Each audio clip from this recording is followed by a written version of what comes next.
So apparently Canada has a maple syrup reserve, which is already news to me. But somebody looked at millions of pounds worth of syrup and thought, I'm having that. This is apparently one of Canada's biggest heists. I need to know what happened. Why is syrup worth so much? Expensive heist in Canadian history didn't involve precious jewels or cold hard cash. Instead, bandits made off with $18.7 million worth of sweet liquid gold. How much do you need to be stealing in order to steal $18.7 million of it? Talking pure Canadian maple syrup here. None of that fake Aunt Jemima stuff. Thieves made the Federation of Quebec maple syrup producers look like fools and nicked 12.5% of the organization's maple syrup reserves. Canucks had... How are you nicking 12% of the reserve of maple syrup? Surely this has got to be like a long time thing. And also, what are you going to do with that once you've got it? Who are you selling that to? Or are they just taking that for personal consumption? I like maple syrup, but I don't think I could take 12.5% of Canada's reserve of it home and just stick that on my pancakes and get through it in enough time. Is there like a black market for it, or did they just bottle it up, just start their own shop down the road? To deal with a shortage of syrup, it was a tragedy worse than Team Canada losing to the Yanks in hockey. Pancakes were dry and Tim Hortons couldn't sell maple dip donuts. Here's a look at the Great Canadian Maple Syrup Heist and the effort to recover the sweet liquid. The discovery may have been made in 2012, but the Great Canadian Maple Syrup Heist was a coordinated effort that began a year earlier. It's the Canuck version of Ocean's 11, and some people view the sticky bandits as heroes rather than... Imagine you just sat in prison. You sat there and then the big guy in the prison goes, "What are you in here for?" And it's $18 million worth of syrup. There's definitely worse things that you can go to prison for than nicking syrup. Because if that happened right by me out, it would be quite funny, wouldn't it, really? than criminals. The Federation of Maple Syrup Producers has been called a cartel, communist regime, and even a mafia. The government-sanctioned organization regulates the marketing and production of maple syrup in Quebec. Think of it as the OPEC of maple syrup. It's a fitting analogy, as pure maple syrup is actually more valuable than crude oil. The Federation controls... I'm sorry, syrup is worth more than crude oil. And also, I'm guessing maybe then this guy was kind of hailed as a little bit of a hero. This organisation is supposed to be corrupt and labelled as the mafia. Controls the supply of authentic maple syrup around the world and keeps a massive supply of the sticky sweetener in a secure warehouse outside of Quebec City in case maple syrup production is low in a particular year. God forbid the maple syrup ever dries up. Think of the warehouse as the Fort Knox of maple syrup. Because the Federation keeps a syrup reserve, the market is never flooded with a glut of syrup, nor is there ever a significant shortage. The total value of the Federation's reserve can sometimes be worth as much as $185 million. Like, I feel like this is the kind of thing that starts off as a joke between friends, like, oh, should we just nick all the syrup? And then one friend just goes, I'll do it if you lot do it. And all of a sudden you've got 12.5% just chilling in your garage. Federation syrup producers say the Federation prevents suppliers from going bankrupt, but those who are critical of the Federation say they are struggling to make ends meet. The thieves responsible for the heist managed to steal a staggering 9,571 barrels of maple syrup from one of the Federation's warehouses outside of Montreal. How are you stealing 9,700 barrels of syrup? Where are you putting those? I kind of understand it if you just bought a couple of little jugs here and there, nicked a few of those, but I don't really understand how you're stealing 9,000 barrels of it. That's nearly 3,000 tons of maple syrup worth $18.7 million Canadian. That's a lot of loonies. One of the thieves was in charge of the St. Louis de Blanford warehouse, where the syrup was stored. So the theft was an inside job. Oh, so the guy was running the warehouse or working there, and he was just backdooring a few of the barrels. I was going to say, if you're just driving in there and just filling up a lorry, I didn't really understand how you was going to be stealing 9,000 barrels. But I'm guessing they just did it over the course of some time then. 18.7 million as well is still absolutely blowing my head. Every successful heist needs a man on the inside. In total, 12.5% of the Federation's maple syrup supply was stolen, and each barrel stolen was worth about $2,000 Canadian. The thieves almost got away with it too, as their pilfering wasn't discovered for over a year. So why didn't anybody notice the Whoever's doing stock control there probably needs to be sacked. barrels were missing at first? Well, the thieves concocted a brilliant plan. They swapped out the barrels with ones that were nearly identical, right down to paint color and Fair enough. I didn't actually think of just swapping the barrels just for something like. I thought they was just taking it out of production. and filled many of them with water that was siphoned from a nearby creek. The thieves even slapped stickers on the barrels that The shop opens their new barrel of what's supposed to be the best maple syrup ever, and then all of a sudden just pond water's just coming out of it. Put it all over your pancake and just like a fish comes out with it.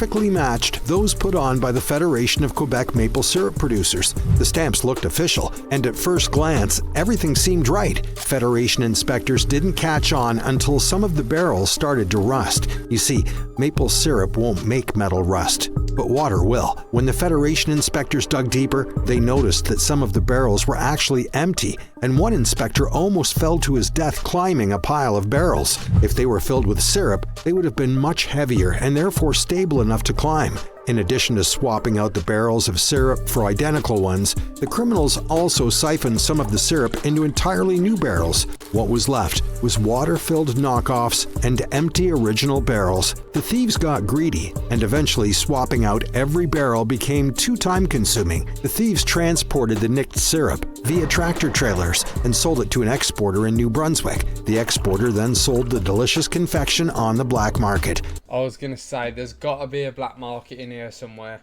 You can't just be nicking that much syrup and just hiding it somewhere. You've got to be making some quick sale on that. Because when you're driving off from work and your car's just on its back wheels because your boot's loaded up full of barrels, I think your boss is probably going to know. The syrup was supposed to be safe in Quebec, but in reality, it was being sold all over the world from Europe to Japan. The irate Federation of Quebec Maple Syrup Producers notified police, and what ensued was an in-depth investigation involving numerous police forces and detectives. I wonder if any of you guys watching, or if I've ever had like any of this stolen syrup without knowing. This is what I always wonder whenever something like this happens. I always think like, I wonder if I was in the cross paths of this. Finding missing maple syrup is not easy. Jewels, gold, and cash can always be recovered, but syrup? That's meant to be eaten, and a lot of the syrup could have already been digested. The Federation wanted their syrup back, so police had to do their best. Quebec's provincial police force was first on the scene, but eventually the RCMP and U.S. Customs and Border Protection joined the investigation. The full-scale effort took considerable time, and the investigation cost taxpayers millions of dollars. Officers conducted more than two. Did nobody notice that this guy was just all of a sudden coming into work and he's just got a shitload of money? And also I kind of want to know what Canadians were thinking at the time. Was everyone kind of stressed out and worried, or was they all just like laughing about it? I don't know how Canadians react to stuff. 200 witness interviews and eventually made 26 arrests in connection to the crime. A total of 40 search warrants were executed and some of the syrup was recovered. However, a significant amount had already been sold and consumed. Most of the syrup was never recovered, but at least there's plenty more out in the sugar bush. Police were successful in tracking down the thieves thanks to some ingenuity on their part. The thieves also got sloppy, and officers noticed the clues. Forensic investigators compiled quite the case. Some of the barrels were covered in fingerprints, and the floor was covered with dirty. Rookie mistakes. Not wearing gloves. I mean, speaking from a true professional of maple syrup thief, you know, I always make sure I wear my gloves. Boot prints. The barrels were also covered in scratches that were left behind by the thieves. Normally, The barrels would be scratch-free as the Federation uses special forklifts to transport the syrup barrels. These forklifts clamp onto the edge of the barrels and leave no trace. The thieves cut corners and rented regular forklifts which scratched and even dented the syrup barrels. The forensic team matched the scratches to the exact type of forklift used and then traced the forklifts back to where they were rented from. In what forensics team are you able to track the scratch of a forklift? All these things as a criminal you wouldn't even imagine they'd even think of. You're using a standard forklift. The last thing you're going to think, oh, they can track this scratch of this specific forklift and then trace it back to me. No one's ever going to think about that. One of the thieves even used his actual name when renting a forklift, and that was his downfall. No matter how smart you think you are, the police are usually smarter. The Great Canadian Maple Syrup Heist was a complex criminal endeavor, and police arrested 26 people in connection to the theft. However, there were a few key players, and many of them faced millions of dollars of fines in addition to jail time. Many of the thieves were anti-Federation maple syrup producers. Some might have simply been caught up in the crime unwittingly, and one of the key players was an alleged career criminal with a sordid past. How do you manage to get 26 people to steal maple syrup with you? Richard Vallier, who was one of the accused ringleader of the operation, was sentenced in April 2017 to 8 years in prison. He was also ordered to pay a fine of $9.4 million Canadian. Refusal to pay the fine could result in extended prison time of up to 14 years. Realistically, what are you taking? Keep your 9.4 mil hidden and refuse to pay it, but you have to do an extra 14 years in prison, potentially. Depends what age you are, doesn't it, really? Because if you're like 20 years old, for example, and you're then being offered like 24 years in prison, but then when you come out, your 9.4 mil has been sat there, maybe building up interest, but you have to do the 14 years. I think I'd have to give the money in. I'm not gonna lie. I think 10 years in prison is already enough. 24 years in prison, and especially if this guy is a lot older as well. The fine was eventually lowered to a more reasonable $1 million by the Quebec Court of Appeal. During his trial... Okay, so you got it down to 1 mil. So yeah, just do the 10 years. And if he's got all that money still on him, he's laughing. Vallier's lawyer argued that he had been forced to buy the stolen syrup and replace it with water after being threatened by an unnamed man carrying a gun. The jury didn't buy it, and he was found guilty. Vallier was found guilty of fraud, trafficking in stolen goods, and theft. That's the face of a man who's robbed 18.5 million of maple syrup. And he is currently fighting the verdict at the federal level. The Supreme Court of Canada has agreed to hear a case, but having the verdict overturned could prove to be very challenging. Richard Vallier's father, Raymond Vallier, was also found guilty in connection to the heist and eventually convicted of possession. He was sentenced to community service and probation. Perhaps convicted of possession. He was sentenced to community service and probation. Perhaps one of the more sympathetic individuals connected to the heist is Etienne St. Pierre. He's the exporter that sold the stolen syrup around the world. He found buyers in the US, Germany, and Japan. I can almost guarantee he was the guy that was cashing in the money, and then he was telling all them, like, oh yeah, we've only managed to get that for like £150 a barrel. Really, he's selling it for probably like a 1,000 easy.